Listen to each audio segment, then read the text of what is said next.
Morning. Morning. Good afternoon. Yes. Great. I'm Laura Avery. I'm the supervisor of the Santa Monica Farmers Market, and I am a proud member of the 1%. That is correct. Proud member. 1% me. Why? Because 99% of all agricultural products in this country are sold through commercial wholesale markets. So the 1%, like me, I'm sure like most of you, buy fresh market produce largely at farmers markets and small retail outlets. Statistically, politically, and economically, we as a 1% are nothing on the scale of mega agriculture as it is currently practiced in this country. However, 1% still buys a lot of farm produce. USDA tells us that today there are 7,800 farmers markets across the nation. 827 of them are in California. Farmers markets are more and more popular than ever. The good food movement has become a global phenomenon. Farmers are becoming superstars. Chefs are celebrities. And the good food movement provides plenty of swanky cocktail parties and fancy themed events for us 1%ers to go and enjoy on a regular basis. But farmers markets are so old that they're new. They're actually as old as civilization. When cities were formed and farmers who grew just enough excess beyond their basic human needs were able to bring produce into city centers and sell them to the rest of the gathered community. In California, our 827 farmers markets were able to come into existence by the passage in 1977, of the Farmer to Consumer Direct Marketing Act, which for the first time ever allowed farmers to sell produce that they grew directly to a consumer at an outlet that was designated by the county and state Department of Agriculture as a certified farmers market. It offered the farmers an economy of scale that they had never had before. They were able to sell by the pound and not by the ton, and they were able to sell directly to consumers and get feedback about their products. And I got to mention that the Direct Marketing Act, which was signed into regulation under Jerry Brown when he was governor the first time, was done over the objections of the Retail Grocers Association, ag marketing people, and Western growers, all the normal farm commodity retail distribution channels who didn't want to have the produce leaving the wholesale channels. So farmers who were able to sell directly to customers were able to get the full cost of a retail price for their products. They sold less, but they made more money. One of our farmers tells a story of he was a recent graduate of Cal Poly San Luis Obispo, and he went out on his own right after college and he started raising iceberg lettuce as he'd been taught at college. His profit margin was 50 cents a case on a case of iceberg lettuce. When he went to a farmer's market, he sold that same lettuce for 50 cents a head. We had another farmer who was a Thompson seedless grape grower for the raisin industry. One year, the grapes dropped to $60 a ton. That was all the market would bear. This same farmer was able to bring a 30-pound box of grapes to the farmer's market and sell a box of grapes for $60. So not only did they get a better return on their sale of their item, they also got the money the same day at the farmer's market. They didn't have to wait months or even years for a packing house to finally send them a check. So farmers markets in California really proliferated throughout the 80s and the 90s. Our 4 Santa Monica farmers markets opened in 1981 and the last one opened in 1995. A lot of farmers really rode the wave of farmers markets and their proliferation. One farmer even told me at one time they went to as many as 35 farmers markets a week. But more farmers markets didn't always necessarily mean more profit for the farmer. And the farmers market model began to change as well, from a growers only model to more of a food festival, craft fair type of an event, where consumer dollars were diluted by buying other things other than produce. So farmers who went to farmers markets started sort of retooling their farming operations. They sold excess land that wasn't productive. They dropped out of some of the less profitable farmers markets. And they started growing and planting more and more items that their customers were telling them that they wanted them to grow for them. Now, California certified farmers markets were created to cut out the middleman, so farmers were supposed to be selling directly to the final consumer who was going to take that product home and eat it himself. But in 1997 in Santa Monica, our school district piloted a farmers market salad bar program. And within 2 years, all 16 schools in the Santa Monica Unified School District had a farmers market salad bar, which was bought directly from the Wednesday Farmers Market that served students at all 16 campuses district-wide. In addition, chefs started coming to the farmers market more and more, looking around, talking to farmers, asking them to grow specialty crops. I remember specifically seeing Nancy Silverton back when she was still with Campanile at the market for hours on end, talking to the farmers, spending time behind their tables. And I even heard Nancy give a speech once where she said, if you want to come to dinner at Campanile, come on a Thursday, because I've just been to the farmers market on Wednesday, and you're going to get the best selection.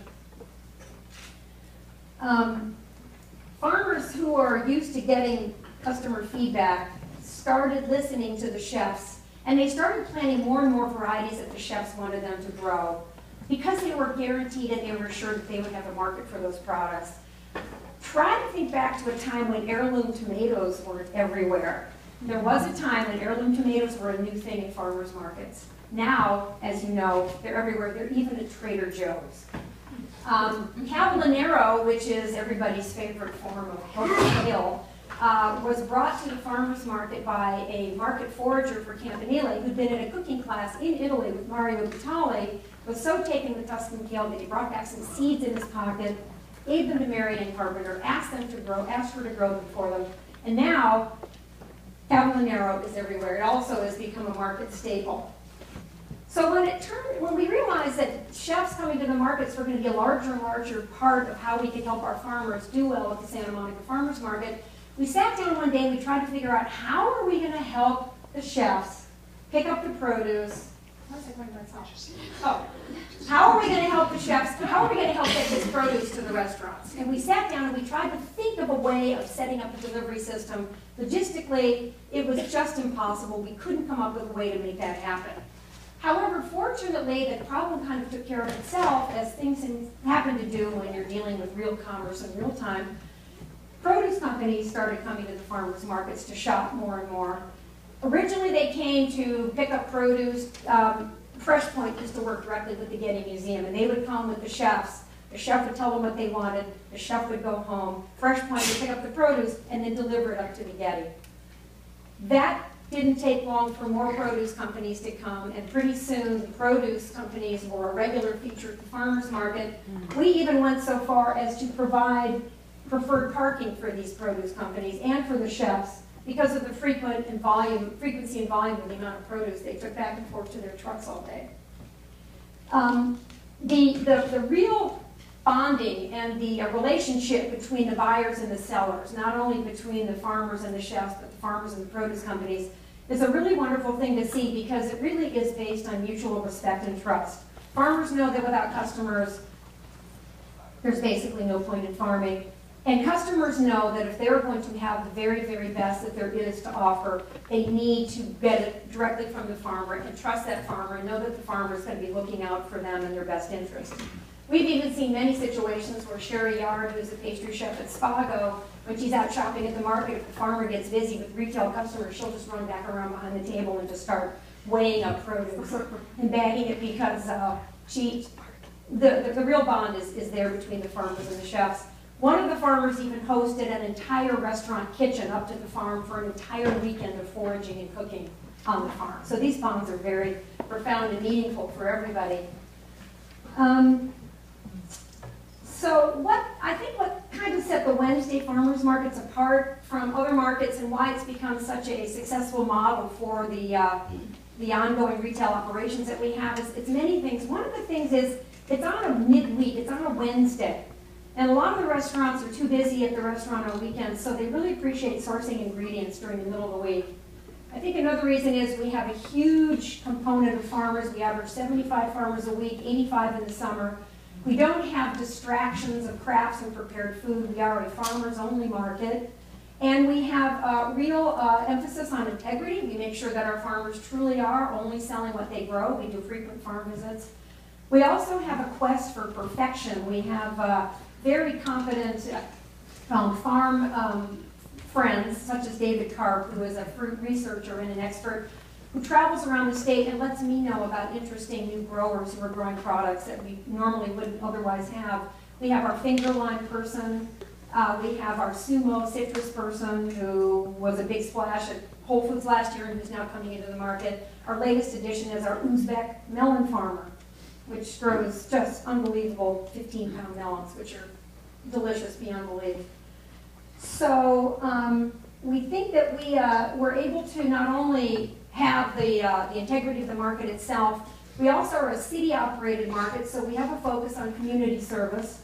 We also have collaborations within the city TV with the Sustainable Cities program, with our library panels, and with the local business partnerships with the Gourmandise Cooking School, where we have Wednesday and Saturday follow that chef cooking classes, teaching people how to cook from the market. And the local restaurant supply company, Snyder Diamond, offers an annual scholarship award to our farmers at the farmers market. We also benefit enormously from the free publicity from KCRW, from the Market Report and the Good Food. And we also are numerous topics of television cooking shows and media coverage in magazines, following chefs to the market and seeing where they shop. So due to our ongoing activity selling to produce companies and restaurants, we were sort of on a regulatory collision course with the whole point of the direct marketing program, which is not to have produce buyers coming to the market and then reselling produce. So everything was going along. We actually brought this to the attention of the ag department and thought we might want to sit down someday and sort out the regulatory issues. When Russ Parsons came to the market in March of 2008, and he happened to overhear a chef complaining about how the produce companies were now getting all the best produce and there's nothing left for the chefs. Well, that became front page news on the Sunday Los Angeles Times, which finally caught the attention of the Los Angeles County Ag Commissioner and the California Secretary of Agriculture, who called me into their office and my nonprofit associate who ran the nonprofit association I was associated with, and they asked us what was going on at the farmers market. What does this say here about produce companies shopping at the farmers market? Well, we were able to pull together a survey, and we found out that the chefs and the produce companies had become a significant portion of the farmers' sales. The farmers very much wanted this to continue, and they were willing to submit to any further regulatory actions that might be necessary to allow this to continue to happen. Fortunately, right at that same time, there was a bill working its way through the Assembly that pertained to farm stands, that they were able to insert language into that bill that was very close to being passed that allowed for entities that subsequently sell produce to other end users to be permitted to shop at farmers market. That was Assembly Bill 2168, and that now has allowed us to do what we do with full assurance that we're not going to be shut down by the feds for doing what we do, and for allowing this wonderful marketplace to continue to flourish in its very naturalistic way.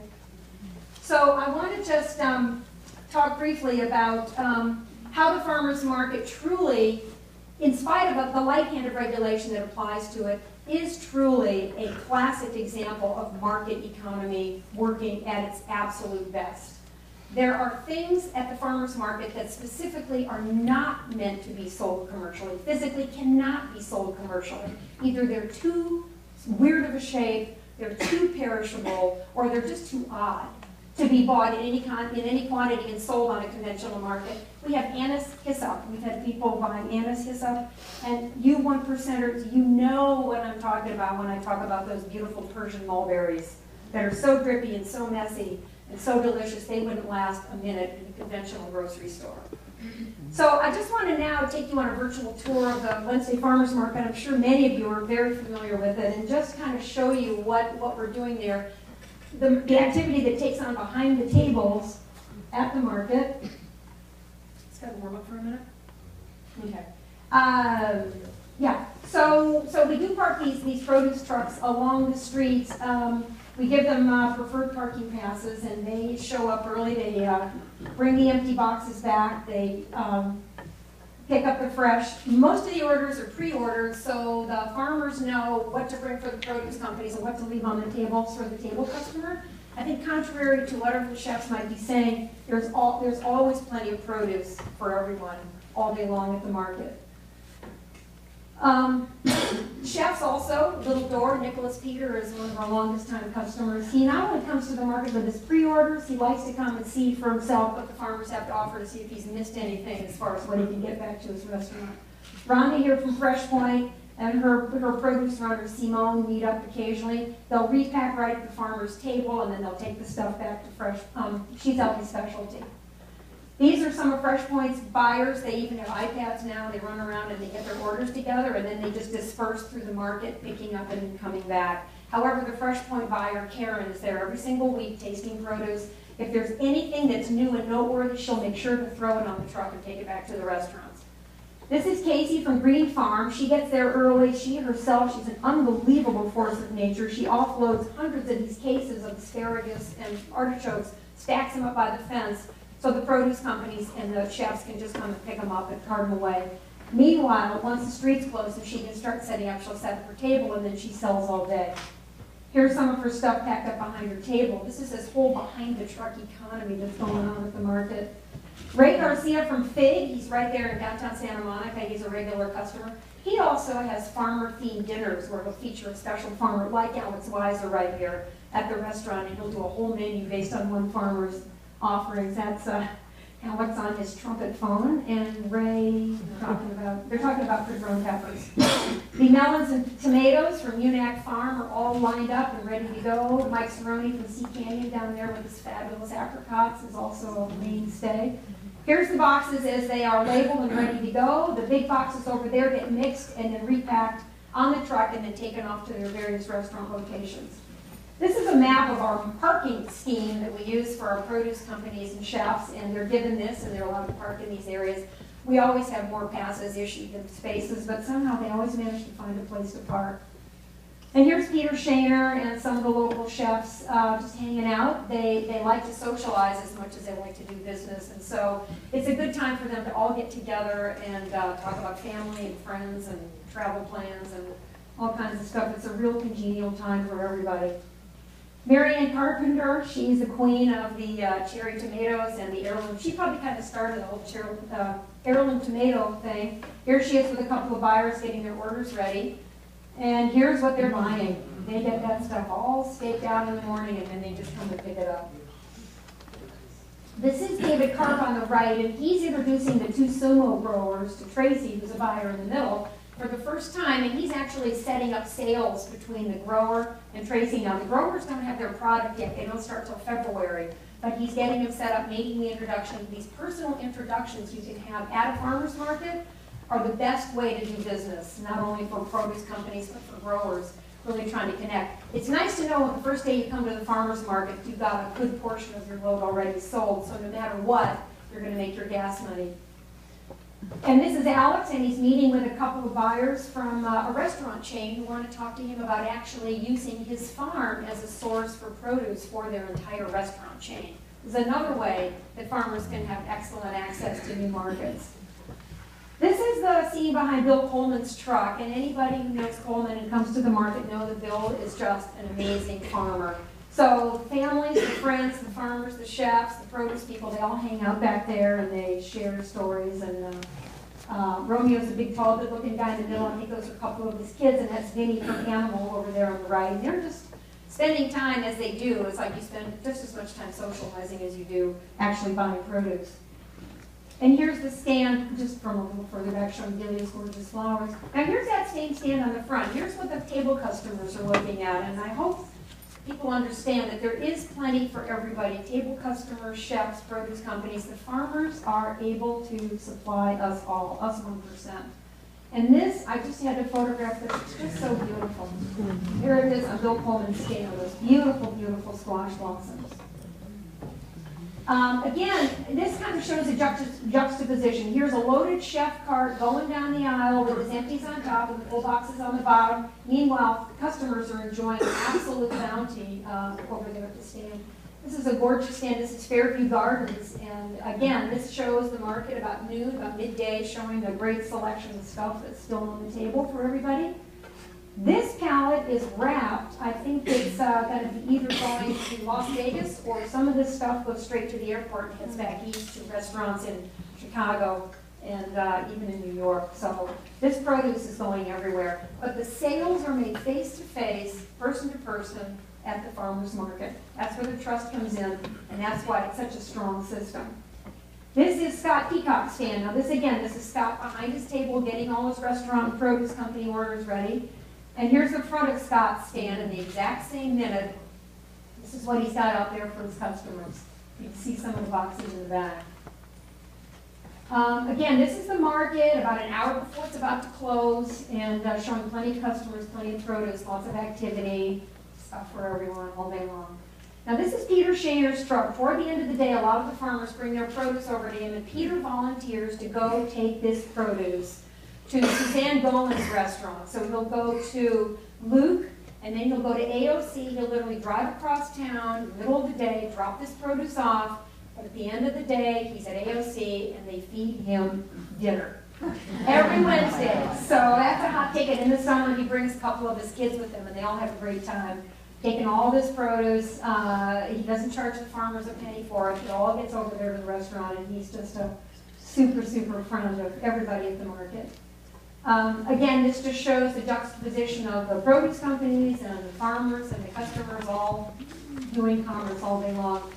Now this is at the very end of the day. Now the market's closed. This is Chef E. I think a lot of you guys know Chef E. And these are a couple of his cohorts, Tina and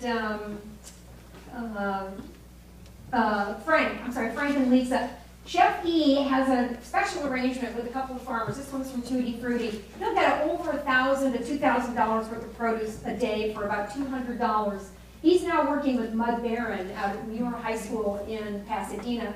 They take a lot of this produce, they go out to Muir High School. The high school kids now have a CSA, what they call a CSA program. It's a market basket. They repack this produce, and they have customers that they then sell it to as a market basket program. Some of their customers are actually the Pasadena Health Department, which I just love, because now they're taking this produce right back to the health department.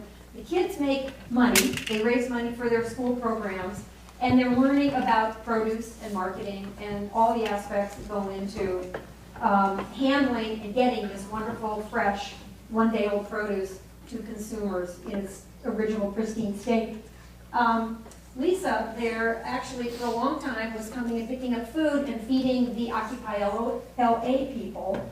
And so she's still sort of following them around and doing a lot of low-income feeding downtown LA for people who are needy and who need this great produce.